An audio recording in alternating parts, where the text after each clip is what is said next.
Welcome to today's Explainer. Now, fair warning, we've got a highly sensitive and, quite frankly, shocking true crime case to unravel today. It's a story that really forces us to look closely at the modern intersection of privacy, unimaginable domestic betrayal, and the inescapable nature of our digital footprints. We're going to examine a recent case out of Kanpur, India, objectively and thoroughly, to understand exactly how the illusion of digital secrecy was totally shattered. Okay, let's dive right into this. Can any secret really stay hidden in the digital world? I mean, that's the central premise of what we're looking at today. We all kind of assume that our physical privacy, the doors we lock, the curtains we draw, extends perfectly into the digital spaces we use every single day. We figure that if something is on our personal device, well, it's ours alone, right? But as you'll see as we unpack this, the boundary between a physical footprint and a digital one, it's entirely porous. The subject of this specific case is a 26-year-old man named Anjal Vishwakarma. He lived in the Chamanganj area of Kanpur. Now, the source material reveals that this individual operated under a fatal assumption. He falsely, and honestly quite arrogantly, believed that his crimes were entirely untraceable. He literally thought he'd outsmarted everyone around him. But as we're going to explore, his digital footprint was quietly leaving a massive trail that no physical wall could ever hide. Section 1. Behind closed doors, a breach of privacy. And this perfectly illustrates the core psychological flaw in his whole plan. He was operating under this concept of what we might call a digital vault. According to the reports, he had actually set up a hidden camera inside the bathroom of his own home. He'd record these horrific videos, save them straight to his mobile device, and then upload them to his Google Drive. He looked at these platforms as secure, impenetrable vaults. He genuinely believed that just because he was the only one holding the password, the material was completely and permanently hidden from the law. Section 2. The horrific betrayal, domestic violation. The source details the shocking relational proximity of the victims he targeted. Listen, this wasn't some stranger on the internet. The victims included his own sister, his mother, his sister-in-law, his aunt, and tragically, minor girls within the family. This was a severe, systematic violation of privacy and trust happening right inside the presumed safety of the family home. And it was exactly that proximity, being so close to his victims, that allowed this horrific abuse to remain suppressed within those four walls for as long as it did. Now, what's really interesting here is the cruel psychology of his control. He didn't just record these videos, he actively weaponized them. He created this incredibly toxic dynamic. On one side, you have the threat.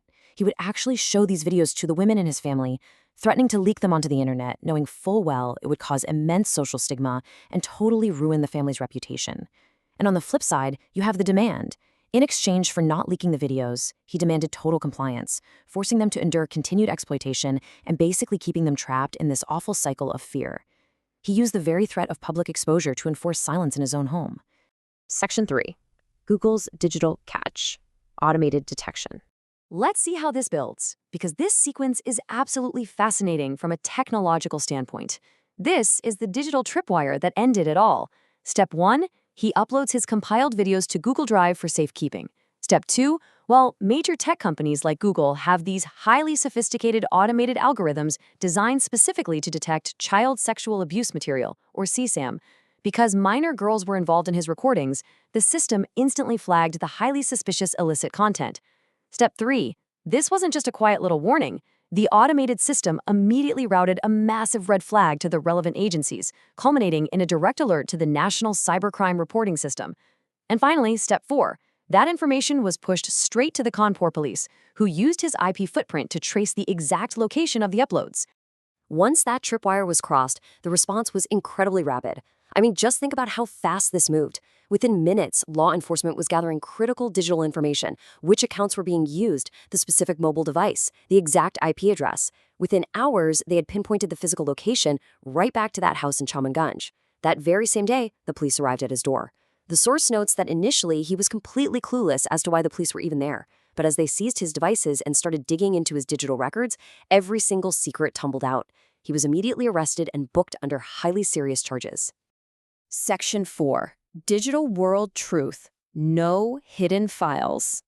So, the crucial point to take away from this is that a digital footprint rarely, if ever, stops at a single upload. While this guy has been apprehended, the authorities are actually still actively investigating the full scope of what he did. They're tracing the data to see if any of this material was shared externally, maybe sent to other devices, or if there are other victims out there who just haven't been identified yet. Digital data is liquid, you know? Once it's created, trying to contain it is incredibly difficult, which is exactly why the police have to be so meticulous here. I want to leave you with this stark, really powerful thought derived directly from the source material. In the digital world, nothing can be completely hidden. It really doesn't matter if you lock your doors. It doesn't matter if you have complex passwords. A single video, one photo, or just one uploaded file can become the exact roadmap that leads authorities straight to a criminal's front door. It's a pretty chilling reality, isn't it? The tools we think give us ultimate privacy are the very same tools that ensure our actions are never truly erased. I want you to reflect on this case and the absolute illusion of privacy for those who choose to commit crimes behind closed doors. Did you ever imagine such a systematic betrayal could happen so close to home, only to be unraveled by a silent, automated line of code?